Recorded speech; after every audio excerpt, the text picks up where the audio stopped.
Chapter 3 चल रहा था हमारा कर्म योग की, मतलब एक्शन हमें क्या लेने चाहिए अपनी लाइफ में। सो अब हम लोग वर्स की तरफ बढ़ते हैं। 7, 8, 9 और 10 हम 4 वर्सेस आज करते हैं। हालांकि हमें ऐसा लगता है कि सारे वर्सेस सेम ही तो हैं। वही वाली बात है ना कि हमें चीजें रिपीट जब हम करते हैं तब जाके हमारी बुद्धि में कुछ चीजें घुसती हैं। तो यहाँ भी अब भगवान श्री कृष्ण 7th में क्या बता रहे हैं, मैंने कुछ नोट्स भी निकाले हैं। So I just read out those notes as well. कहते हैं कि on the other hand, if a sincere person tries to control the active senses by the mind, कोई अगर सिंसियर है और वो अपनी एक्टिव सेंसेस कंट्रोल कर रहा है अपने माइंड से, एंड बिगिन कर्म yoga without attachment, he is far superior. So definitely हमें अपनी सेंसेस को कंट्रोल तो करना चाहिए, बिकॉज हमारी जो सेंसेस है वो तो कहीं ना कहीं भागती रहती है। भाई टंग है, उसको कुछ और खाने को चाहिए, आंखें हैं तो उसको कुछ ना कुछ देखने को चाहिए, स्किन है उसको टच करने के लिए कुछ अच्छा चाहिए, कान है, हमें कितना मजा आता है लोगों की बुराइयां सुनने में ना, कि फटाफट सुन लो, बड़ा आनंद आता है ना। कोई अगर अच्छे शब्द सुनाने लगे ना तो हमें उतना मजा नहीं आता। तो ये जितनी हमारी सेंसेस है ना, ये सारी कहीं ना कहीं इंद्रिय विषय की तरफ भागती हैं। अब हमें यहाँ पे क्या कहते हैं वो हम लोग थोड़ा सा पढ़ते हैं, ठीक है। जो मैंने अपने मोबाइल में कुछ नोट्स बनाए हैं, so let me just read out those. कहते हैं कि one who control senses externally but keeps mind engage in action with discipline is superior. कि अपने सेंसेस को बाहर से कंट्रोल करके रखते हैं सारे के सारे, और अपने माइंड को एक्शन, जो अपना माइंड है ना उसको एंगेज करके रखते हैं कुछ ना कुछ एक्शन में, तो कहते हैं उसको ज्यादा हम लोग सुपीरियर माना जाता है। ऑफकोर्स सिंपल है कि आपकी सेंसेस कंट्रोल में है, you know what to do what not to do, but your mind is active कि क्या करना है क्या नहीं करना है। माइंड जो है उन सब चीजों को लीड कर रहा है, दैट्स वेरी इंपॉर्टेंट। कहते हैं कि इसमें क्या होता है कि आप अपने को प्रिटेंड नहीं कर रहे हो कि आप स्पिरिचुअल हो, you are not pretending but you are active by mind as well, that's very very important. जैसे अगर हम लोग बात करें अर्जुन की, कहते हैं Arjun didn't run away from the war to look spiritual, he controlled his emotions and performed his duty with focus. भागने को तो वो भाग ही रहा था कि नहीं मैं चला जाता हूँ, बट वो इसलिए नहीं जा रहा था कि मुझे दुनिया को ये दिखाना कि मैं स्पिरिचुअल हूँ। वो इसलिए जा रहा था क्योंकि उसको लग रहा था कि यार ये मैं क्यों इतना ज्यादा ये मार काट और ये सब करूं, तो ये नहीं मुझे करना है। So that was the thing. लेकिन जब भगवान ने उसको सारा ज्ञान दिया तो उसने अपनी सब चीजों को कंट्रोल करा और उसने अपना एक्शन लिया। दैट एक्शन इज इम्पोर्टेंट, है ना, अपनी ड्यूटी पे फोकस करा। तो what is real spirituality? That is action with awareness, कि हम करके आ रहे हैं हमें पता होना चाहिए। अगर हम किसी को प्यार से बात कर रहे हैं तो क्यों कर रहे हैं, किसी को गाली दे रहे हैं तो क्यों दे रहे हैं, तो ये हमें पता होना चाहिए कि चल क्या रहा है, हमारे दिमाग में क्या चल रहा है। एक इससे ना मॉडर्न एग्जांपल ले लेते हैं। फॉर एग्जांपल कोई कहता है कि यार मेरे को ना शांति चाहिए, चिक चिक नहीं चाहिए, तो late me just quit my job. So that's not right. आप बल्कि अपनी जॉब में ही रहो और अपनी सारी रिस्पॉन्सिबिलिटीज निभाओ और अपनी सेंसेस को कंट्रोल करो, और ये देखो कि ये आपके साथ अगर हो रहा है तो उसको कैसे आपने हैंडल करना है। This is just simple thing, right.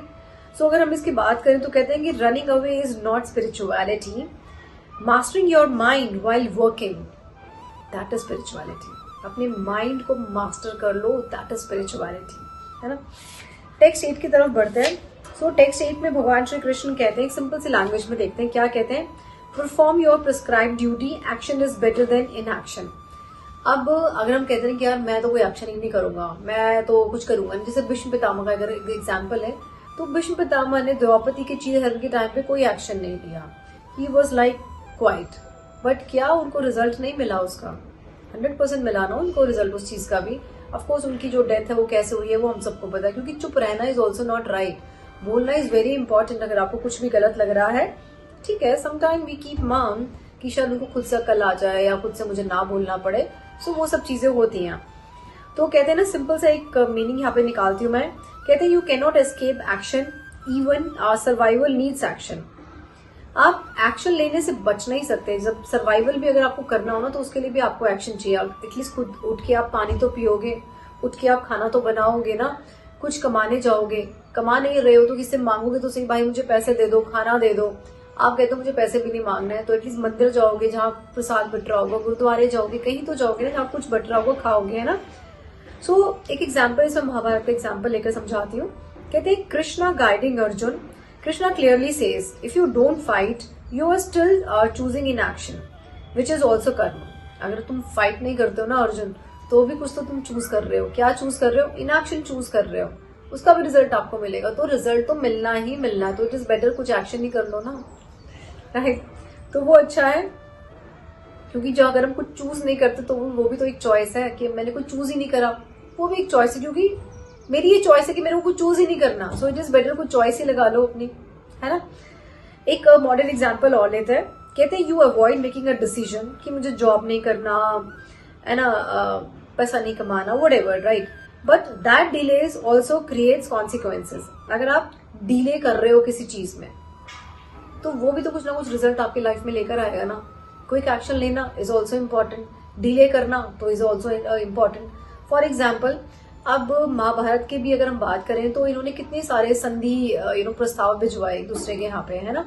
मतलब कृष्ण के थ्रू 2-3 आई थिंक प्रस्ताव तो गए थे दुर्योधन के पास में, बट उन्होंने कोई एक्शन लिया ही नहीं है। फिर कॉन्सिक्वेंसेस क्या हुए?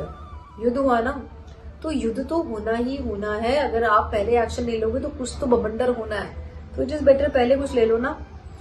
So it is like even your duty is creating your destiny, so choose consciously. आप कुछ भी काम कर रहे हो ना तो वो आपका भाग्य बना रहा है, तो कॉन्शियसली वाइसली चूज करो what exactly you are choosing, या क्या आप एक्शन लेना चाह रहे हो। सो अब यहाँ पे 9th वर्स की बात करते हैं। सो 9th वर्स को थोड़ा सा मैं छोटा सा करके समझाती हूँ। तो यहाँ पे भगवान श्री कृष्ण कहते हैं वर्क डन एज सेक्रीफाइस, मतलब यज्ञ। हम यज्ञ तो हम आहुति देने को बोलते हैं, बट सेक्रीफाइस किसी भी चीज का सेक्रीफाइस करना, व्रत रख रहे हैं, वो भी तो यज्ञ है, क्योंकि हम तो उसमें आहुति दे रहे हैं, है ना। तो कोई भी हम सेक्रीफाइस कर रहे हैं ना तो वो यज्ञ कहलाता है। तो कहते हैं work done as sacrifice frees you, otherwise it binds you. अगर आप कोई भी चीज भगवान को समर्पित करके करो ना कि it is my duty, let it be, ठीक है, मेरी ड्यूटी मैं कर रही हूँ, मुझे कुछ नहीं है। जैसे एक लेडी बच्चे को पालती है, वो ये सोच के नहीं पालती कि यार ये बड़ा हो के मेरा क्या करने वाला, वो पालती कि मतलब मेरी ड्यूटी है, ठीक है। वो बाद में सोचती है जब वो थोड़ा सा बूढ़ी होने लग जाती है कि अच्छा ये मेरे बच्चे मेरा ये वाला काम करेंगे, अदरवाइज उससे पहले तो वो ऐसे पाल रही होती है कि हाँ जी ठीक है मेरी ड्यूटी है। तो अगर आप आउट ऑफ ड्यूटी सब कुछ काम कर रहे हो तो आप कभी भी बॉन्डेज में नहीं बंधते, वो बाइंड नहीं करता है आपको। एक सिंपल मीनिंग लेते हैं, कहते हैं वर्क विद ईगो तो बॉन्डेज है, वर्क एज ऑफरिंग फ्रीडम है। ईगो के साथ रखोगे तो वो बॉन्डेज होगा, अगर आप उसको ऑफरिंग दे दोगे ऐसे तो वो आपके लिए फ्रीडम हो जाएगी। इसमें भी एक महाभारत का बड़ा अच्छा सा एग्जाम्पल लेते हैं, कर्ण का लेते हैं। कर्ण जब महाभारत का युद्ध कर रहा है तो उसके पास में क्या क्या चीजें हैं युद्ध करने का। एक तो वो अपनी दोस्ती के साथ बंधा हुआ है, उसके एहसान के नीचे दबा हुआ है ना। तो और दूसरा उसकी एक अटैचमेंट है, ईगो भी उसके अंदर में है। ईगो किस लिए कि उसको लगता क्या है था भी कि हमेशा उसको कंपेयर किया गया अर्जुन से, और मुझे अर्जुन से नीचे हमेशा दिखाया गया, तो वो ईगो भी है। But on the other hand Arjun की सिर्फ एक एक पर्पस था युद्ध करने का कि उसको अपनी ड्यूटी निभानी थी। तो दोनों में डिफरेंस समझ में हमें आ रहा है, दैट्स वेरी इंपॉर्टेंट, कि उसको सिर्फ अपनी ड्यूटी समझ में आती है कि मुझे आउट ऑफ ड्यूटी अपना युद्ध करना है। सो आउट ऑफ ड्यूटी करो यार, बिकॉज कहते हैं ना कि आपका ये कार्मिक बॉन्डेज ना बने, आप उससे निकलते चले जाओ, दैट्स इंपॉर्टेंट। एक मॉडर्न एग्जाम्पल इसमें भी ले लेते हैं। जैसे दो लोग हैं अपनी सेम जॉब कर रहे हैं, एक कहता है कि मुझे इस जॉब से क्या मिलेगा, हम सब जॉब करते हैं कहीं ना कि मुझे इस जॉब से क्या मिलेगा। दूसरा कहता है कि let me give my best, मैं अपना बेस्ट दूं हमेशा। जैसे मैं एक छोटा सा एग्जाम्पल और देती हूँ, ऑफकोर्स मैंने भगवद गीता पढ़ी है तो उसी से मैं देखती हूँ। तो whenever my daughter goes out for job, अभी इंटर्नशिप भी कर रही है, she is not earning much, तो मैं उसको हमेशा बोलती हूँ कि do best in your job, सबसे बेस्ट करके आओ, so that they miss you, कि वो तुम्हें मिस करे।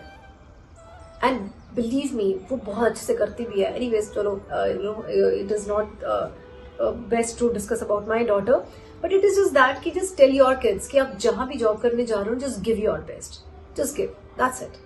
अगर मैं यहाँ पे वीडियोस बना रही हूँ तो मुझे हमेशा ये लगता है कि यार ये जो मैसेज है ना मेरे जो मेरे व्यूवर्स हैं उनके पास में कैसे बेस्ट पहुंचे, दैट्स वेरी इंपॉर्टेंट, ताकि सबका भला हो जाए। ठीक है जी। सो कहते हैं ना, first get stress, second gets growth and peace. तो पहले में अगर आप अपनी ईगो लेकर चल रहे हो ना कि यार मुझे इससे क्या मिलेगा, तो आपको स्ट्रेस ही मिलेगा हमेशा कि मुझे इस जॉब से पैसे मिल जाए, ये मिल जाए। कुछ लोग काम चोरी भी करते हैं, है ना, जॉब में।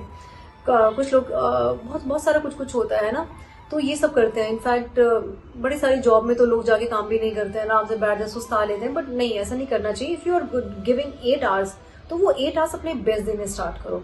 अगर आप अपनी अगर मैं एज अ क्लाइंट मैं अपने स्टूडेंट्स को भी ये बताती हूँ कि whenever you are giving something to your client तो अपना बेस्ट दो। वो अगर आपको 100 रुपए दे रहे तो आपको 1000 रुपए का काम करके दो।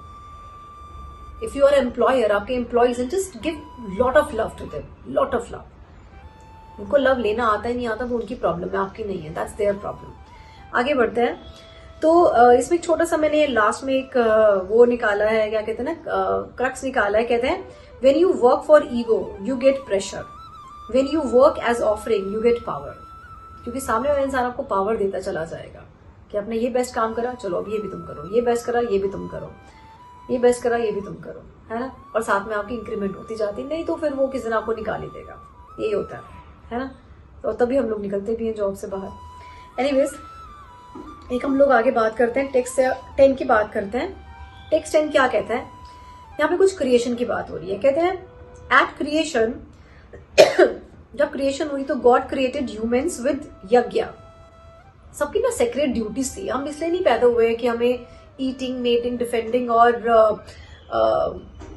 है ना, ईटिंग, मेटिंग, डिफेंडिंग। एक मिनट रोकना जरा, तो मीज थोड़ा सा काट देना, ठीक है। सो यहाँ पे अब बढ़ते हैं हम लोग 10th वर्स की तरफ। तो कहते हैं at creation God created human with yajna. यज्ञ क्या क्या होता है, मतलब कुछ सेक्रीफाइस हमें करना है। अब हमें तो लगता है eating, mating, sleeping and defending, है ना, यही सारे काम है कि खाना खा लो, सो जाओ, डिफेंड कर लो अपने आप को और सेक्स कर लो, है ना। बट ऐसा नहीं है, हमारी ड्यूटी है। कहते हैं human life is meant for tapasya, कि भाई why I am here, what is my purpose, मेरी ड्यूटीज क्या है। जो भी आपकी ड्यूटी है उसको अच्छे से निभाओ if you are paid for that. तो कहते हैं proper through this and set prosper, sorry ये भी गलत हो गया शिवम, थोड़ा सा इसको और एडिट करना पड़ेगा तुम्हें। कहते हैं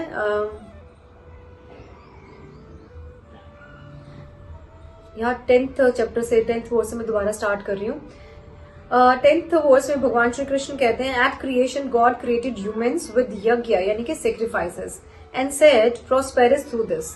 और ये चीज करके ये आप ना अपनी लाइफ में प्रॉस्पेरस हो गए। अब हमें लगता है कि eating, mating, defending and sleeping सिर्फ ये 4 हमारी ड्यूटीज है। खाना खा लो, सो जाओ, अपनी रक्षा कर लो, है ना, सेक्स कर लो, बस नहीं। लेकिन यज्ञ क्या होता है, तपस्या करना, just to know why I am here, what is my purpose, being a women मेरा क्या ड्यूटीज है, being a wife, being a husband, या being a child, being a daughter, क्या मेरी duty, being a employee, being a employer, मेरी क्या duties है। Just go for that. अगर आप वो सारी तपस्या करते हुए आप अपनी ड्यूटीज निभा रहे हो ना, सो डेफिनेटली कहते हैं कि आप इसी के थ्रू प्रॉस्पेरस हो जाओगे। आपको कुछ एक्स्ट्रा करने की जरूरत नहीं है, कुछ मंत्र जाप कर रहे हैं, क्या कर रहे हैं, कुछ नहीं है। एक सिंपल मीनिंग से समझते हैं इसको। कहते हैं life is design for contribution not just consumption. जितना हो सके ना कंट्रीब्यूट करो। आप समाज के टूवर्ड्स क्या कंट्रीब्यूट कर रहे हो, अपनी फैमिली के टूवर्ड्स क्या कंट्रीब्यूट कर रहे हो, आप जॉब पे जा रहे हो तो आप क्या कंट्रीब्यूट कर रहे हो, are you doing your job with love, okay. And otherwise अगर आप ये सोच रहे हो कि बस मैं ये कंज्यूम कर लूँ, मैं ये कर लूँ, बस मेरे को सैलरी मिल जाए, मैं भाग जाऊँ यहाँ से, अपनी ड्यूटी फटाफट निभा के, या फिर I'm so sorry to say this, maximum of people are trying to get government job. Why? Just because of this कि यार बैठ के खाना है। I'm so sorry to say this, but ऐसा मैंने सोचा है, मतलब सोचा नहीं, मेरे को पता लगता है, लोग ऐसे बोलते भी हैं। So it is not just consumption. हमारी लाइफ कंजम्पशन के लिए नहीं है कि सब कुछ कंज्यूम करते जाएं करते जाएं करते जाएं। No, it's not that. जैसे फॉर एग्जाम्पल लेते हैं महाभारत का एग्जाम्पल। युधिष्ठिर क्या कहते हैं, कहते हैं युधिष्ठिर की बात करते हैं, कहते हैं ही ऑलवेज फॉलोड धर्म and did action for collective good. उन्होंने अपने धर्म को निभाया, कुछ भी हुआ धर्म को छोड़ा ही नहीं उन्होंने किसी भी तरह से। लाइफ में लास्ट में क्या हुआ, ही वेंट टू स्वर्ग लोक ना, और स्टेयर्स चढ़ते हुए गए थे स्वर्ग लोक, एम ही नहीं गए। सो कहते हैं हिज लाइफ, उनकी लाइफ क्या थी, यज्ञ थी, है ना, सर्विस, ट्रूथ और रिस्पॉन्सिबिलिटी सारी निभाई है। एक मॉडर्न एग्जाम्पल भी समझते हैं इससे। कहते हैं टीचिंग स्टूडेंट सेल्फलेसली। अगर आप सबको सेल्फलेसली सिखा रहे हो, ऑफकोर्स आपको फीस मिलती है, मुझे भी फीस मिलती है when I teach tarot, but मेरे को हमेशा रहता है कि यार मैंने अगर इतनी फीस ली है तो मैं उनको इतना सारा सिखाऊं, एंड दैट आई डू। वो मेरे स्टूडेंट्स मुझे बोलते भी हैं, वही मैं उनको भी सिखाती हूँ कि वेन एवर यू टीच और when ever you give consultation तो जस्ट गिव इतना सारा, चाहे आपको इतना सा मिले, तो हमेशा ज्यादा दो, ताकि वो इंसान आपको हमेशा याद रखे। तो सेल्फलेस आपका होना चाहिए। Helping family without counting returns, family को हेल्प करना कि रिटर्न मुझे क्या मिल रहा है क्या नहीं मिल रहा वो छोड़ दो। शेयरिंग नॉलेज, आप कुछ ना कुछ नॉलेज अगर आप शेयर कर रहे हो, like I am also sharing some knowledge over here, तो इट इज नॉट दैट कि मैं भगवत गीता सिर्फ पढ़ती जा रही हूँ और मैं सिर्फ समझाती जा रही हूँ। इट इज जस्ट दैट कि मैं कुछ मॉडर्न एग्जाम्पल से भी आप लोगों को सिखाने की कोशिश करती हूँ ताकि आप चीजों को समझो एक्चुअली में क्या है। बिकॉज मैंने समझा, किसी और तरीके से भी समझा, भक्ति भाव से भी समझा, फिर इसको मैंने कर्म योग के थ्रू भी समझा भगवत गीता को। जो भी बेस्ट है मेरी तरफ से, जो बेस्ट है वो मैं यहाँ पे शेयर कर रही हूँ आपके साथ में, है ना। सो कहते हैं दिस इज मॉडर्न यज्ञ, अगर हम आज की बात करें तो दिस इज मॉडर्न यज्ञ, है ना। सो कहते हैं ना कि your life grows when your work becomes contribution not calculation. आपकी लाइफ तभी ग्रो करती है जब आप कॉन्ट्रीब्यूट करते हो, कॉन्ट्रीब्यूट टू सोसाइटी, है ना कि कैलकुलेशन, मुझे उससे क्या मिला, मुझे उससे क्या मिला, मुझे यहाँ से क्या मिला, मैं बस ड्यूटी करूँ और अपनी भाग जाऊँ। नहीं, ऐसा नहीं होना चाहिए यार, ऐसा नहीं, है ना। तो ये सब चीजें हैं। सो सिंपल सी अगर मैं मोटी मोटी बात करूं, सो कहते हैं ना कि are you working but still feeling stuck, है ना। तो ये जो भगवद गीता का जो 3rd चैप्टर है ना, ये आपको पूरी क्लैरिटी दे देता है, पूरी क्लैरिटी। सिंपल सी चीज है।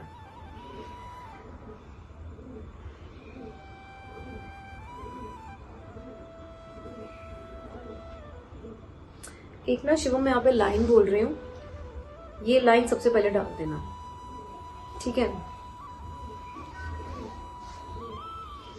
Are you working but feeling stuck. So Bhagavad Gita का 3rd चैप्टर आपको देगा पूरी क्लैरिटी। तो बढ़ते हैं आगे।